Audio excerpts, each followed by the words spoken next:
Kira stepped off the transport ship and felt Earth's gravity pull at her slender blue form. It was heavier than her homeworld, but not uncomfortable. The air smelled different too, filled with scents her translator couldn't name. She adjusted her breathing apparatus slightly and straightened her diplomatic uniform. "Welcome to Earth, Science Officer Kira," said the human greeter. "We hope your journey was pleasant." Kira nodded politely.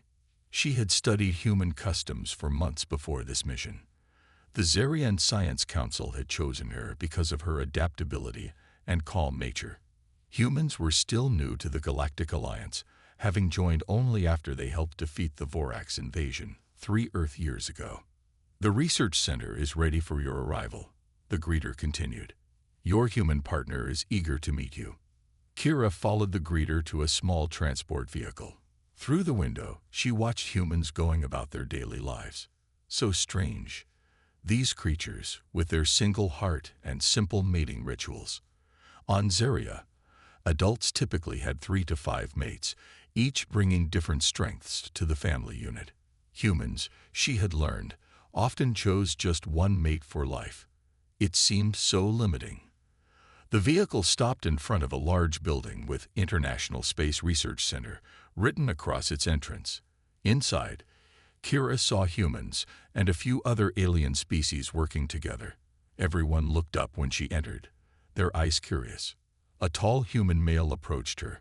He had light brown hair and kind eyes. "Science Officer Kira, I'm John Miller. I'll be working with you on the atmospheric comparison project." Kira touched her chest with 3 fingers, the Zarian greeting. "I am pleased to meet you, John Miller." John smiled and returned the gesture, though with only 2 fingers since humans had fewer digits. "I've set up our lab space. Would you like to see it now, or would you prefer to rest after your journey?" "I would like to see the lab," Kira said. Zarians needed less rest than humans, and she was eager to begin her work. John led her through corridors filled with technology. Some looked primitive to Kira's eyes, but she knew humans had developed rapidly in recent decades. Their adaptability was what had impressed the Alliance the most. The lab was spacious and clean. Equipment from both Earth and Zaria filled the room. Kira felt a small sense of home seeing familiar tools. "We'll be comparing how different atmospheres affect plant growth," John explained. "Your expertise in xenobotany will be invaluable." Kira moved to a workstation. "Your planet has remarkable biodiversity. Our worlds have much to learn from each other." As they began to organize their work plan, Kira noticed how efficiently John communicated. He was direct but polite, a trait she appreciated. Many species in the Alliance spoke in circles and hidden meanings. "Will you be attending the welcome dinner tonight?" John asked as they finished setting up. "Yes. I am told it is an important human custom to share food when beginning new relationships." John's face changed color slightly, what humans called blushing. Kira had read about this phenomenon. "Professional relationships, of course," John clarified quickly. Kira tilted her head. "On Zaria, all relationships begin as professional. Then they may become personal, then perhaps mating relationships. We usually maintain all 3 types with different individuals." "Right, your polygamous culture," John said, nodding. "That's quite different from most human societies. You find one mate sufficient?"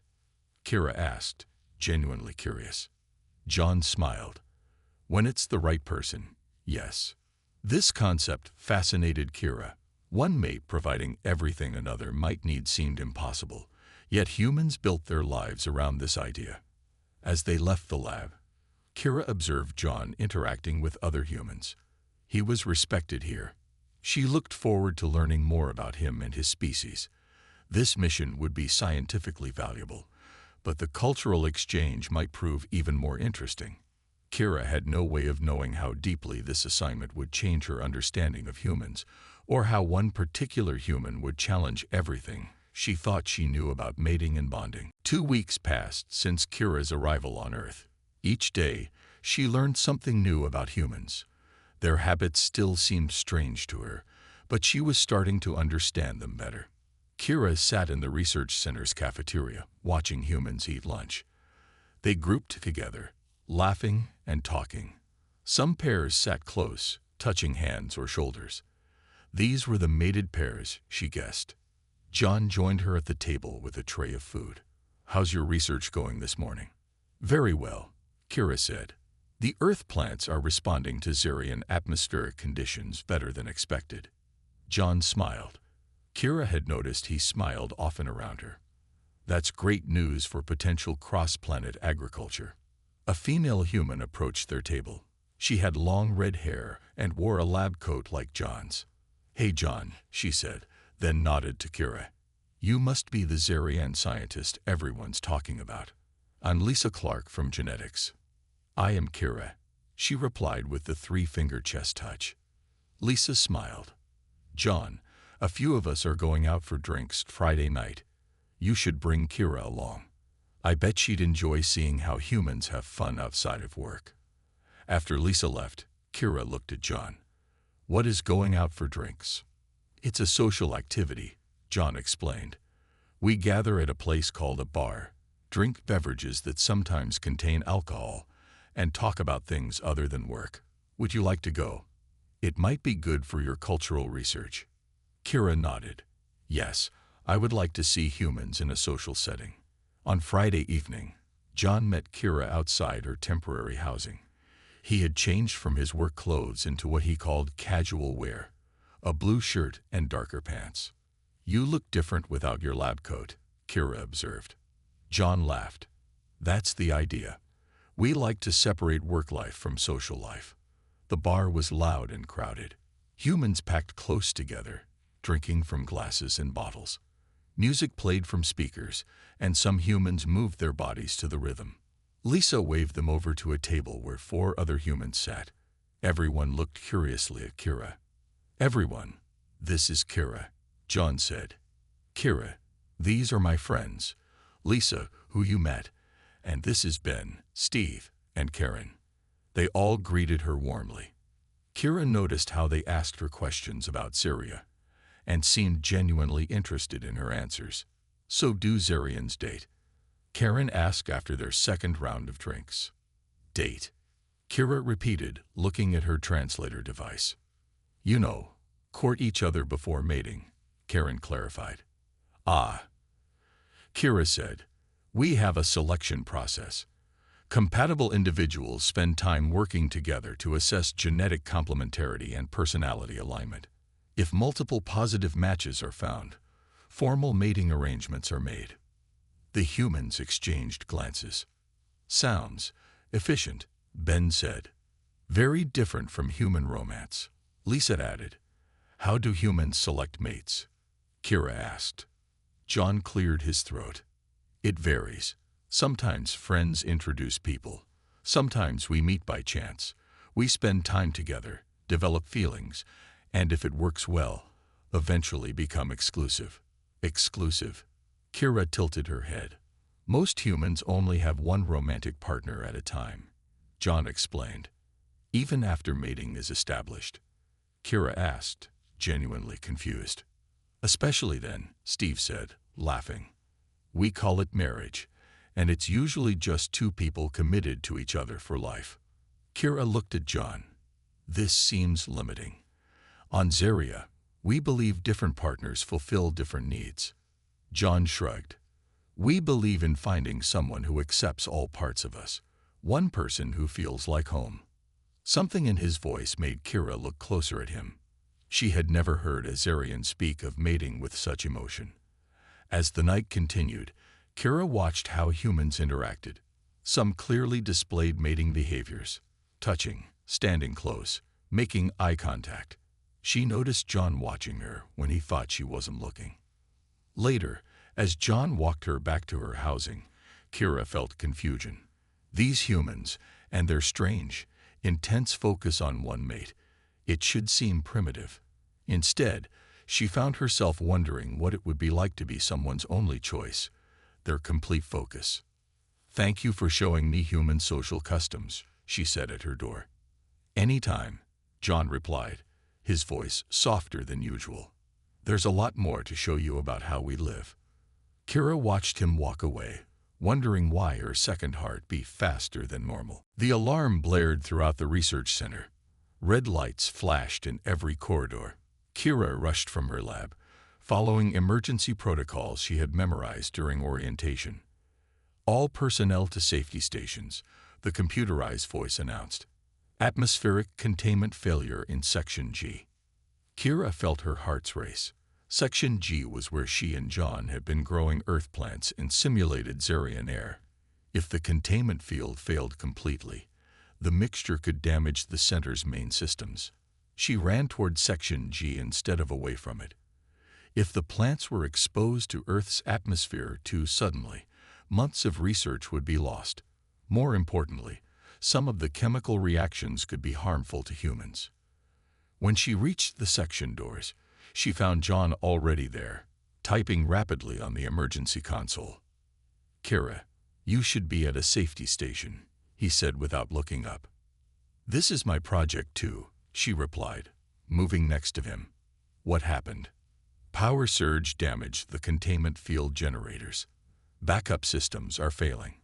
We have 10 minutes before complete collapse." Kira accessed a second console.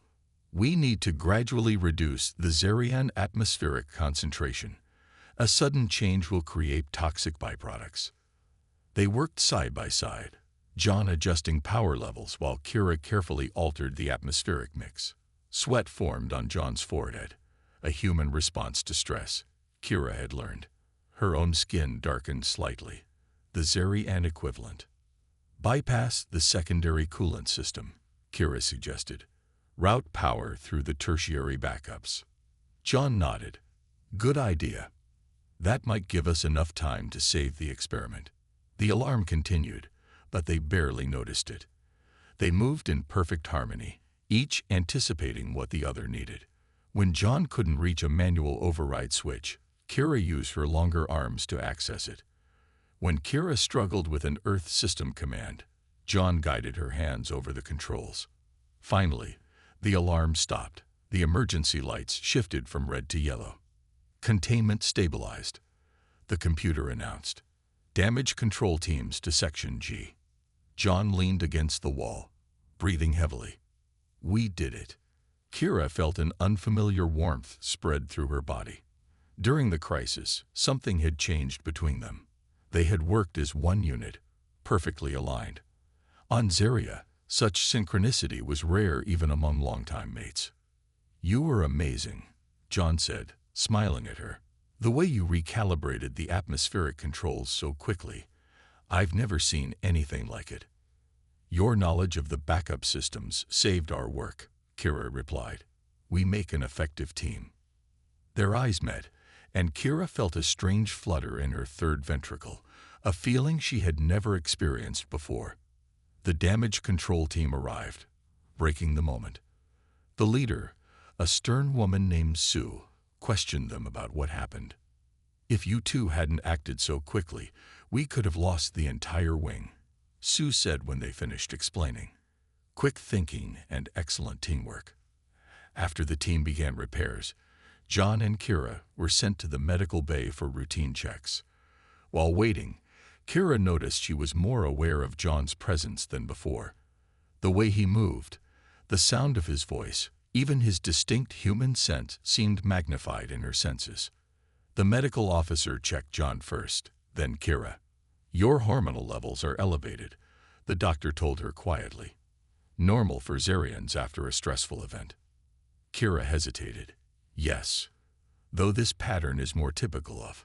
She stopped, unwilling to complete the sentence. "Of what?" the doctor asked. "Of early mating responses," Kira whispered. "But that's impossible with a human." The doctor raised an eyebrow, but said nothing more. Later, as they walked back to their labs, John stopped suddenly. "I was scared today," he admitted. "Not of the system failure, but of something happening to you when you showed up to help." Kira didn't know how to respond. Zarians rarely expressed personal fears. "I feel protective of you," John continued. "Is that strange?" "Not for a human. I think," Kira said carefully. Your species forms strong attachments. John smiled. Yes, we do. Kira wondered if he could hear her heart's beating faster. She was a scientist, trained to observe and analyze. But nothing in her training had prepared her for these new feelings toward a human. Kira spent the evening reading about human relationships. After the incident in the lab, she needed to understand these strange feelings. Her research showed that humans used many indirect signals in their mating rituals. They rarely stated their intentions clearly at first. The next morning, Kira prepared carefully. She had decided to try a modified Zerian courtship gesture. On her world, interested parties offered a small gift that showcased their best qualities. She had crafted a small crystal that contained a miniature version of their atmospheric experiment. When she arrived at the lab, John was already working. He looked up and smiled. Good morning, Kira. I was just reviewing yesterday's data. Kira approached him and held out the crystal. I made this for you. On Zeria, we offer creations to those we wish to know better. John took the crystal, turning it in his hand. The plants inside seemed to float in the colored atmosphere. This is beautiful. Thank you. It represents our work together, Kira explained. The way we balance each other's abilities. John's face showed confusion mixed with pleasure. I'll keep it on my desk. It's really thoughtful. Kira waited for him to offer something in return, as Zerian custom dictated. When he simply put the crystal down and returned to work, she felt uncertain. Had she misunderstood human responses? Throughout the day, John seemed distracted. He spoke less than usual and avoided eye contact. Kira wondered if she had offended him somehow. Human customs were still confusing to her. The research center is hosting a dinner for the new Zerian delegation tonight, John finally said as they finished their work. Will you be attending? Yes. Ambassador Zoran requested my presence to discuss my experiences on Earth. John nodded. I'll see you there then. The dinner was formal, with humans and aliens in their best attire. Kira wore traditional Zerian robes that highlighted her status as a scientist. When she entered, she immediately noticed 3 male Zerians watching her with interest. One approached her directly. Science Officer Kira, I am Protocol Officer Drell. Your work here has impressed the Science Council. Kira gave the formal greeting. Thank you, Protocol Officer. I am simply doing my duty. Perhaps we could discuss potential collaborations, Drell suggested. My genetic profile shows strong compatibility with yours. Kira recognized this as a standard Zerian mating overture. Before she could respond, a second Zerian male joined them. Science Officer, I am Cultural Lazenvax. I would value your insights on human behaviors, perhaps over a private meal. Across the room, John watched the interactions with a frown. When Lisa joined him, he quickly looked away. What's wrong? Lisa asked. You look upset. Nothing, John said. Just tired from yesterday's emergency. Lisa followed his gaze to Kira and the Zerian males. Ah, I see the problem. There's no problem, John insisted. You like her, Lisa said simply. And you're jealous of those Zerian guys. John didn't answer. When Kira finally managed to break away from her countrymen, she looked for John. She found him talking with Sue from the emergency team. They were standing close, laughing about something. Kira felt an unfamiliar sensation, a tightness in her chest, and a slight darkness at the edges of her vision. She approached them. Hello, John. Sue. Kira. John seemed surprised. How are your Zerian friends? Something in his tone confused her. They are not friends. They are diplomatic officers. They seemed quite friendly, John said. His voice sounded strange. Sue looked between them and quietly excused herself. Is something wrong? Kira asked. Not at all, John replied. You should spend time with your people. I understand Zerians prefer multiple associations. Kira tilted her head. You are upset. I'm not upset, John said, though his face showed otherwise. I just remembered how different our species are. Before Kira could respond, Ambassador Zoran called for everyone's attention to make a speech. John used the distraction to move away, leaving Kira confused and troubled. Later, as she returned to her quarters, Kira wondered how things had changed so quickly. Yesterday they had worked in perfect harmony. Today, a wall seemed to stand between them. Human emotions were more complex than she had realized. What she didn't know was that John lay awake in his own quarters, staring at the crystal she had given him, equally confused about where things stood between them. 3 days passed since the dinner. Kira and John worked together, but the easy friendship they had developed was gone. They spoke only about their research, avoiding personal topics. The crystal Kira had given John sat on his desk, a constant reminder of what had changed between them. The research center director called them to her office. She had a new assignment for them. "We need samples from the northern forest," Director Allen explained. "The plants there have unique properties that might help with your atmospheric experiments. It's a day trip by hovercraft." John nodded. "When do we leave?" "Tomorrow morning," the director said. "Pack for overnight in case weather delays your return." That night, Kira worried about spending a full day alone with John. The tension between them had grown uncomfortable. She wondered if she should request a different partner, but that would require explaining why. She decided to focus on the scientific benefits of the trip. The next morning was cold and foggy. John waited beside the hovercraft, checking supplies. He gave Kira the small smile when she arrived. "Good morning," he said. "Ready for some field work?" "Yes," she replied simply. They flew north in silence. Kira watched the landscape change from city to farmland to wild forest. Earth's natural beauty still amazed her. After 2 hours, John landed the craft in a small clearing. "The samples we need should be within a kilometer of here," he said, checking his scanner. "This way." They walked through dense trees, collecting plant specimens. The work gave them something to focus on besides each other. By midday, they had filled half their collection containers. "We should reach that ridge before turning back," John said, pointing ahead. "The scanner shows some interesting readings there." As they climbed the rocky slope, loose stones shifted under John's feet. He slipped suddenly, sliding toward a steep drop. Kira reacted instantly, her Zerian reflexes faster than a human's. She grabbed his arm, pulling him to safety. The momentum sent them both tumbling onto flat ground. When they stopped, John was lying on his back, with Kira partially on top of him. Their faces were very close. "You saved me," John whispered. Kira could feel his heart beating fast. "You would have done the same." Neither moved. Something in John's eyes changed, and suddenly he spoke. "I can't do this anymore, Kira. I've been trying to keep my feelings professional, but I can't. I'm in love with you." Kira blinked, her translator momentarily struggling with the intensity of his words. "I know it's crazy," John continued. "I know we're different species with different customs, but when I nearly fell just now, all I could think was that I might never tell you how I feel." Kira moved away slightly, sitting beside him. "What does in love mean exactly? My translator provides the words, but I need to understand." John sat up.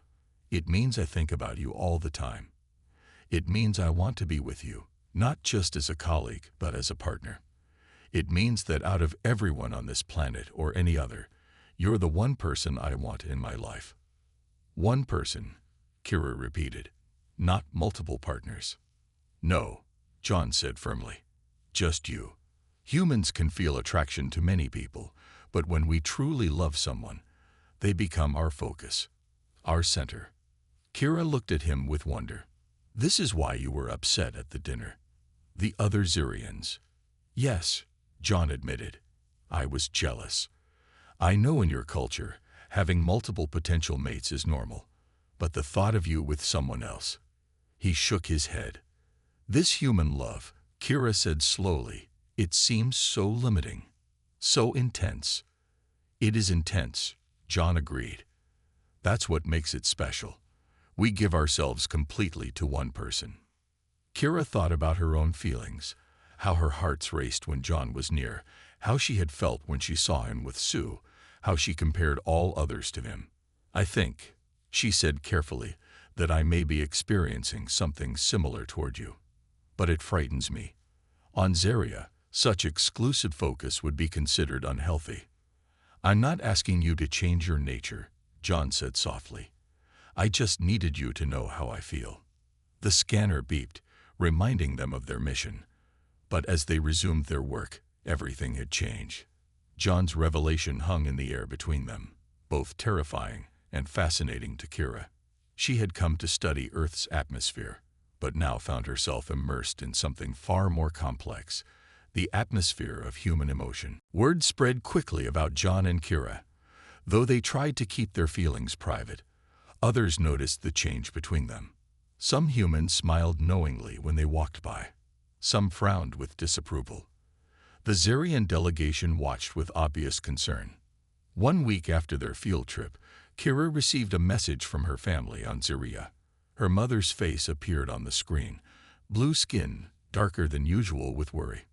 "Daughter, we have heard troubling news," her mother said. "The Science Council reports you may be forming an inappropriate attachment to a human." Kira felt her heart beat faster. "My work with John Miller has been productive for both our species." "We are not concerned about your work," her mother replied. "We are concerned about your future. The Genetic Council has selected 3 potential mates for you upon your return. All are scientifically accomplished and genetically complementary." Kira looked away from the screen. "I am not ready to make mating selections." Her mother's expression grew stern. "You are approaching optimal reproductive age. Delaying selection could limit your offspring potential. The human is distracting you from your responsibilities to our species." After the call ended, Kira sat in silence. On Zeria, mating was partly a personal choice but also a civic duty. Producing genetically diverse offspring strengthened their species. Single-mate bonds were considered primitive and inefficient. Meanwhile, John faced his own challenges. In the research center cafeteria, he sat with Lisa and Ben. "So you and the blue lady, huh?" Ben said, smirking. John sighed. "Her name is Kira. And yes, we have feelings for each other." Lisa leaned forward. "How would that even work? I mean, human-Zerian relationships aren't exactly common." "We're still figuring things out," John replied. "But I know how I feel." "My uncle says humans should stick with humans," Ben said, looking uncomfortable. "He thinks all these aliens coming to Earth are changing our way of life too fast." John stared at his friend. "Your uncle is wrong. Change is part of progress." Later that day, John was called to Director Allen's office. Ambassador Zoran was there, his tall blue form imposing in the small room. "Mr. Miller," Zoran said formally, "I must express concern about your relationship with Science Officer Kira." John straightened his shoulders. "With all due respect, Ambassador, my personal life isn't Galactic Alliance business. When it affects interspecies diplomatic relations, it becomes everyone's business," Zoran replied. "Zerians have specific cultural practices regarding mating. By encouraging exclusive attachment, you disrupt Kira's natural development." "I'm not disrupting anything," John said firmly. "I'm simply being honest about my feelings." Director Allen cleared her throat.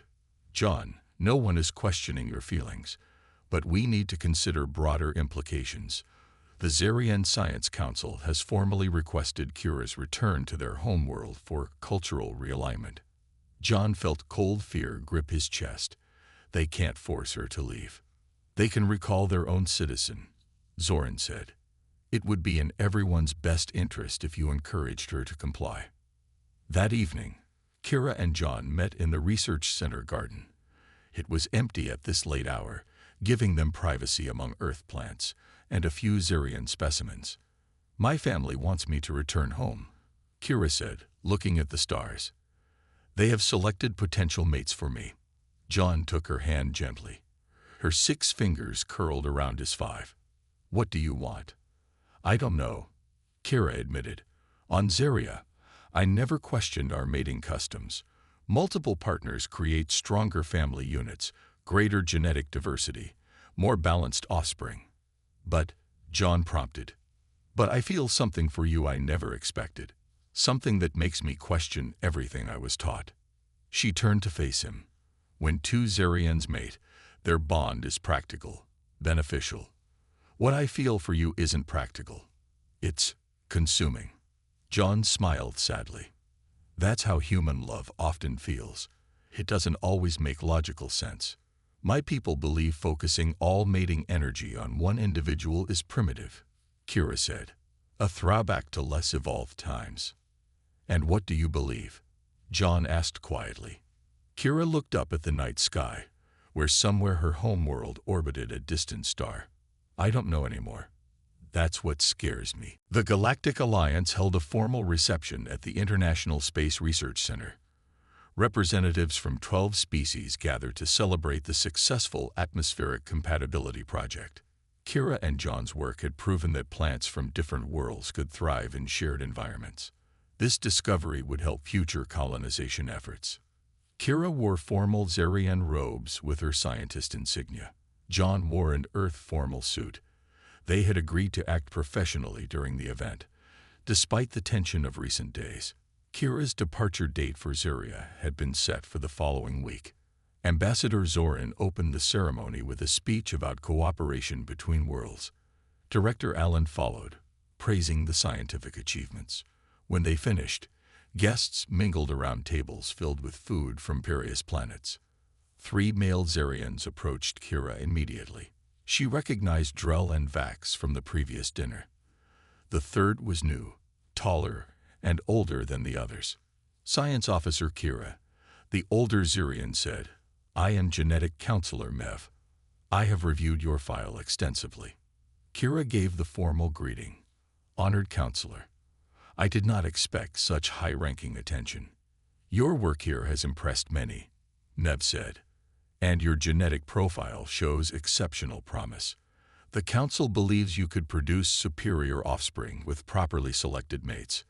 Drell stepped closer. My application has received preliminary approval. Our genetic compatibility rating is 94.3%. As has mine, Vax added quickly. Our intellectual compatibility is rated even higher. Across the room, John watched the interaction. Lisa stood beside him. You okay? She asked softly. No, John admitted. But what can I do? Her culture has very different expectations. So does yours, Lisa pointed out. Maybe it's time you showed her that. John looked confused. What do you mean? You humans, Lisa sighed. So timid about claiming what you want. She pushed him gently. Go get her, you idiot. John hesitated, then walked across the room with determination. As he approached the group of Xerians, he could hear their conversation. The Genetic Selection Committee has prepared quarters for your return, Counselor Mev was saying. You will have time to assess all potential mates before making selections. I have not yet decided to return permanently, Kira replied carefully. Mev's expression hardened. Your duty to your species must take priority over temporary research interests. John stepped into the circle. Excuse me, may I speak with Kira? The 3 Xerian males turned to him with obvious annoyance. We are discussing important cultural matters, Drell said dismissively. So am I, John replied, looking directly at Kira. He took a deep breath and spoke in careful Xerian words he had practiced for days. Kira and Voth Milari Suvek. The room fell silent. Every Xerian present turned to stare. Kira's eyes widened in shock. What did he say? Lisa whispered to a nearby alien translator. He said, I claim this female as my only mate, the translator replied. It's an ancient Xerian phrase rarely used in modern times. Counselor Mev stepped forward angrily. This is inappropriate. You cannot make such a claim. You are not Xerian. I study your historical records, John said calmly. The ancient claiming right makes no mention of species requirements. It says only that the claim must be made publicly and the female must be unclaimed. Ambassador Zoran pushed through the crowd. This human is creating a diplomatic incident. Security, please remove him. Wait, Kira said suddenly. Her voice was quiet but firm. He is correct about the ancient law. It predates our contact with other species and has never been formally amended. The Zarians looked at each other in confusion. Humans in the crowd whispered excitedly. This is outrageous, Counselor Mev sputtered. A human cannot claim a Zarian. Actually, Director Allen said, stepping forward with a datapad, under the Galactic Alliance Treaty, Section 42, Paragraph 7. Member species agree to honor the cultural traditions and ceremonies of all Alliance members when such traditions do not violate fundamental rights. If this claiming ceremony is part of Zarian tradition, the Alliance must recognize it. John never took his eyes off Kira. I know this is sudden and public. I'm sorry for that. But I couldn't let you leave without telling everyone how I feel. You don't have to accept.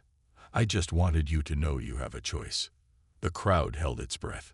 Kira looked at John, then at the Zarian officials, then back at John.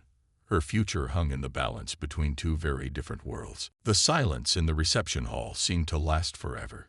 Everyone watched Kira, waiting for her response to John's claim. The Zarian officials looked horrified. The humans looked fascinated. John simply looked hopeful. Kira took a deep breath. Her scientific training had taught her to analyze situations logically, but this moment required more than logic. It required listening to her hearts. I accept your claim, she said clearly. Gasps and murmurs spread through the crowd. Counselor Mev's face darkened to deep blue with anger. You cannot do this, he said. The Genetic Council will not approve. With respect, Counselor, Kira replied. The ancient claiming right predates the Genetic Council. Once accepted, it cannot be overruled. This is our law. Ambassador Zoran stepped forward. This is unprecedented. A human and a Zarian have never formed a mating bond. Many things were unprecedented before they happened, Kira said.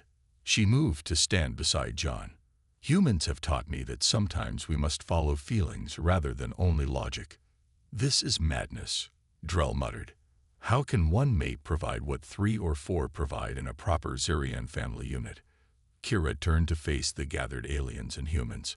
I have studied humans closely during my time on Earth. What they lack in numbers, they make up for in intensity. One human mate gives their complete focus, their entire emotional energy to their partner. This completeness is something I have come to value. John took her hand, his 5 fingers intertwining with her 6. Director Allen stepped forward. Perhaps this union offers a unique opportunity. The first human-Zarian pair bond could provide valuable cultural and biological insights. Ambassador Zoran frowned but seemed to consider this.